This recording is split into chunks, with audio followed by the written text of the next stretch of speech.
Eu vou procurar ser breve, enfim, às vezes eu não consigo, mas eu vou explicar o porquê que eu parei de tomar Venvance. Há exatos 20 dias atrás, eu acordei às 5 e pouca da manhã, perdi o sono, comecei a me sentir mal na parte da manhã, e quando foi 6 horas da manhã eu comecei a vomitar. Comecei a vomitar, vomitar, vomitar. 7 da manhã chegou a moça que trabalha aqui comigo, aqui em casa, e eu pedi pra ela, eu falei, ele me leva pro hospital, eu não tô legal. E, gente, uma pessoa de 43 anos pedir pra alguém levar no hospital é porque não tá legal mesmo. E eu sou super forte, super durona, a gente tem um filho, eu não vou tá indo pro hospital desnecessário. Eu não estava legal mesmo pra pedir pra ela me levar pro hospital. Cheguei no hospital, já vomitando, vomitando, saí de dentro do carro, já me colocaram numa cadeira de rodas, me levaram pro posto, né, de atendimento dentro do hospital, me medicaram com Plasil, o vômito não parava, eu tava com uma sensação de mal-estar muito grande, vomitando muito. Eles vieram e me deram um diazepam. Eu comecei a me sentir mais mal ainda. Eu comecei a gritar dentro da sala lá de enfermagem onde eu tava, gritar as enfermeiras, eu gritava, tava me sentindo muito mal. Aí a enfermeira veio e colocou um dipirona na minha veia. Eu comecei a passar mais mal ainda. E comecei a falar, eu não tô com dor. Tira esse negócio daqui, eu não tô com dor, eu tô vomitando, eu tô passando mal, tira esse negócio. E era uma sensação horrível que eu sentia, eu vomitava uma espuma, e eu comecei a sentir uma falta de ar. Eles estavam achando que eu tava com crise de ansiedade. Só que eu não tava com uma crise de ansiedade. E eles estavam tratando, deram o diazepam por causa achando que era uma crise de ansiedade. E eu continuei vomitando, vomitando. Chegou uma hora que elas saíram do posto de enfermagem e eu me sentei na maca assim e comecei a vomitar muito. Tinha um rapaz do meu lado tomando soro, tomando medicação. Ele levantou e foi chamar as enfermeiras porque eu tava passando muito mal. Aí vieram com um aparelho de eletrocardiograma, aquele aparelho de medir, colocou os eletrodos aqui pra medir. E aí eles viram que eu tava com os batimentos cardíacos muito alterados. Aí a enfermeira ficou preocupada, eu vi o olho da enfermeira arregalar, assim, ela se assustou, todo mundo se assustou, era médico correndo para um lado, enfermeiro para o outro, pegaram uma cadeira de rodas, me colocaram na cadeira, me levaram para uma outra ala do hospital, como se fosse uma UTI. Me levaram, me conectaram num monte de aparelho e me deixaram lá numa cama. Vieram com uma injeção, deram uma injeção na minha barriga e colocaram uma outra medicação na minha veia. Aí eu comecei a melhorar. Aí quando eu comecei a meio que conseguir raciocinar um pouco mais, porque tudo isso que eu tô contando pra vocês, assim, isso aí é o que eu lembro, e isso aí foi entre 7 da manhã e 2 da tarde. Muita coisa aconteceu que eu também não lembro. Eu lembro quando foi umas 2 da tarde, mais ou menos, que foi quando eles me levaram pra essa ala, me deram injeção na barriga e colocaram essa medicação que começou a baixar aquele vômito, porque eu tava vomitando o tempo inteiro uma espuma. E aquela ansiedade, aquela coisa que eu tava assim, me sentindo super mal, só que não era uma ansiedade de crise de ansiedade, era uma ansiedade de aperto no peito, uma dor na nuca, uma dor na cabeça, uma angústia, uma coisa ruim. Aí quando eu comecei a olhar os aparelhos que estavam conectados em mim, eu vi que meus batimentos estavam em 178, 180, 178, 180. Aí eu comecei a ver os batimentos. Aí a médica veio conversar comigo e me explicou que eu estava em crise de fibrilação atrial. E ela foi me explicar o que era fibrilação atrial, é algo bem sério, né? É uma arritmia cardíaca e tem um perigo muito grande de dar AVC, porque o coração, a fibrilação atrial, o coração ele bate tão rápido que ele para de bombear o sangue e ele fica só vibrando dentro do átrio esquerdo, e é onde é perigoso dar coágulos de sangue, esses coágulos se desprenderem e dar um AVC. Geralmente são AVCs fulminantes, né? Um AVC, não sei se é assim que fala, mas é um AVC geralmente que dá e que mata, leva a pessoa a óbito. Graças a Deus, deu tudo certo. Aí me transferiram para Campinas. Eu moro no interior aqui de São Paulo. Me transferiram para Campinas, né? Eu fui de ambulância, de UTI móvel, acompanhada de um médico, de uma enfermeira. E fiquei internada 4 dias na UTI em Campinas.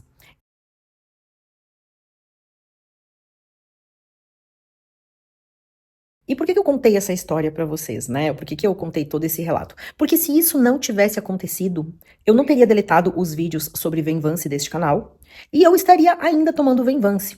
E o porquê que eu quero chegar nesse termo com vocês, né, nessa... Por que eu quero falar para vocês a respeito do Venvance? Deixa eu ajeitar aqui a câmera, peraí. E por que eu quero falar com vocês a respeito do Venvance? Porque assim, eu tomava o Venvance desde 2018. O Venvance eu tomava com indicação médica. Eu não tomava porque eu resolvi pedir para um médico amigo conhecido me passar uma receita, ou então porque eu comprava no Mercado Negro. Não, eu fazia acompanhamento com uma psiquiatra aqui em Sorocaba, uma psiquiatra conceituada, conhecida. Eu fiz acompanhamento primeiro em São Paulo, com um psiquiatra de São Paulo, onde ele que diagnosticou o déficit de atenção e a hiperatividade. Dei continuidade com a doutora Vanessa aqui em Sorocaba, e ela solicitou, fiz avaliação neuropsicológica, passei com o neurologista, passei com o fonoaudiólogo, passei com vários profissionais diferentes para fechar o meu diagnóstico, e realmente a medicação me ajudou muito no começo, muito, muito, muito.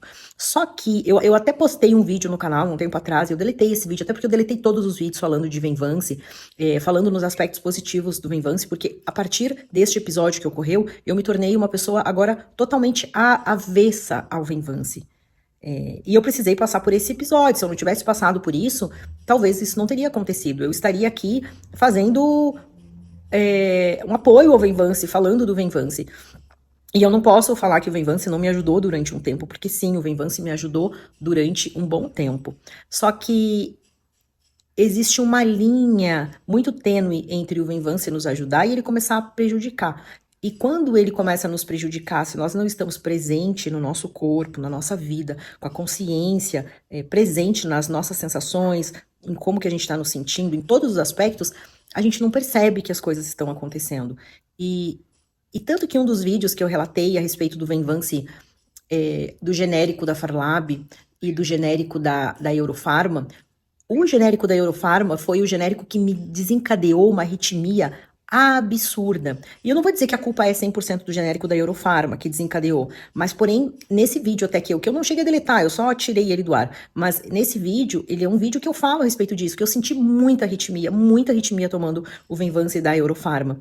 O primeiro Venvance da Shire, eu não sentia arritmia, os outros Venvances eu também não sentia arritmia, porém, de 2 anos pra cá, aproximadamente, eu comecei a me sentir muito cansada, mas muito cansada. E um cansaço, assim, que eu não tinha vontade de fazer nada, sabe?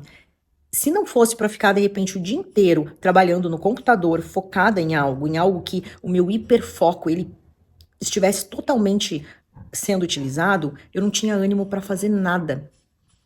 E eu não estava me dando conta do quanto isso estava nocivo pra mim. Eu tinha parado de fazer atividade física, eu tinha parado de socializar, eu tinha parado de fazer todas e qualquer atividade prazerosa, ao ar livre, com pessoas, me movimentar, minha criatividade, tudo isso foi bloqueado. O Venvance, ele é uma medicação que ele te traz um hiperfoco, um hiperfoco. Então eu estava hiper focada em algumas coisas específicas, principalmente coisas que estão relacionadas à tecnologia e tela. Então eu sentava na frente do computador, eu ficava extremamente hiper focada, só que eu não conseguia fazer mais nada da minha vida, mais nada. E eu tava extremamente cansada, mas era um cansaço que eu não sei explicar. Agora eu consigo explicar, relacionado à arritmia. E não ter escutado o meu corpo, não ter escutado os primeiros sinais que o meu corpo foi dando, os primeiros sinais de arritmia, os primeiros sinais que o meu corpo ele foi apresentando, isso aí colocou a minha vida em risco. Porque teve inúmeras vezes que eu acordei 5 da manhã, tomei o meu Venvance, voltei pra dar uma cochiladinha na cama, esperando, entre aspas, o Venvance bater, sabe? Dar aquele boom que ele dava pra poder levantar e começar a fazer minhas coisas. E eu comecei a viciar o meu organismo num looping de extremo descanso, onde eu tava dormindo, e aquele negócio, pum, quando o Venvance vem, que a gente acorda e desperta, e eu tava fazendo o meu coração virar uma bomba relógio. Uma bomba relógio. No dia que eu tive esse episódio, que eu fui internada, dia 23 de abril, foi o último dia que eu tomei o Venvance. Eu tô com uma caixa cheia ali, fechada de Venvance. Eu tô com receita amarela, guardada da minha médica pra comprar o Venvance. E eu nunca mais irei colocar na minha boca, na minha vida, no meu organismo, essa medicação. Eu utilizei o Venvance durante 8 anos, 2017 para 18. Vamos contar 18. 18, 19, 20, 21, 22, 23, 24, 25. Eu utilizei o Venvance 8 anos. 8 anos. O máximo que eu fiquei sem o Venvance era 2 ou 3 dias. Utilizei ele 8 anos. E eu quase morri por causa da arritmia. Quando a gente vai ler a bula do Venvance, lá tá escrito que ele causa arritmia. Só que a gente não dá bola. E a gente também começa a tomar essas coisas achando que a gente vai ter 20 e poucos anos pra sempre, que não vai dar nada, que isso nunca vai acontecer. E eu, agora, com 43 anos, foi quando eu tive esse episódio. Eu comecei a tomar o Venvance com 35. Esse vídeo é pra te trazer um alerta. Não espera acontecer o que aconteceu comigo. Graças a Deus, a Deus, a Deus, que eu tenho um plano de saúde. Graças a Deus, eu tenho um plano de saúde. Eu tive condições de ser transferida para um hospital bom. Eu consegui ser atendida às pressas. Só que isso poderia não ter acontecido. Eu poderia não ter condições de ter ido para um outro hospital melhor. Nesse hospital onde eu estava aqui no interior, eles não tinham um apoio cardiológico, uma parte cardiológica. Eles conseguiram reverter, mas não havia um apoio. E se acontecesse algo pior? E se você mora num lugar que não tem nenhum hospital com uma estrutura? Aqui é uma cidade interior relativamente grande. Agora, se você está numa cidade como é a cidade onde a minha mãe mora, que é uma cidade 5 vezes menor que essa cidade onde eu tô, repensa. Eu quero que tu repense o que tu tá fazendo da tua vida. Porque às vezes a gente precisa de um episódio desses pra acordar, pra dar um start. Pelo menos eu funciono assim, é um episódio que acontece, pronto, vira a chave pra mim de algo que eu preciso, que eu tô fazendo errado, que eu preciso mudar. E eu quero que esse vídeo sirva de alerta pra sua vida. Não espera acontecer um episódio que possa vir a ser fatal. Você ficar numa cama, ter um AVC, ficar paralisado. Gente, que tristeza, que desespero. Eu sei que é difícil, porque precisou acontecer isso para que caísse a minha ficha. Só que eu quero te falar, não espera acontecer isso contigo para cair a tua ficha também. Vai aos poucos largando esse remédio, se possível, larga esse remédio, para de tomar isso aí. Muda tua alimentação, muda teus hábitos. Ai, gente, é tão difícil, né? Agora é fácil falar aqui, depois de ter um piripaque quase ter morrido. Agora, antes de ter um piripaque quase ter morrido, por que eu não tava falando, né? Enfim, é difícil.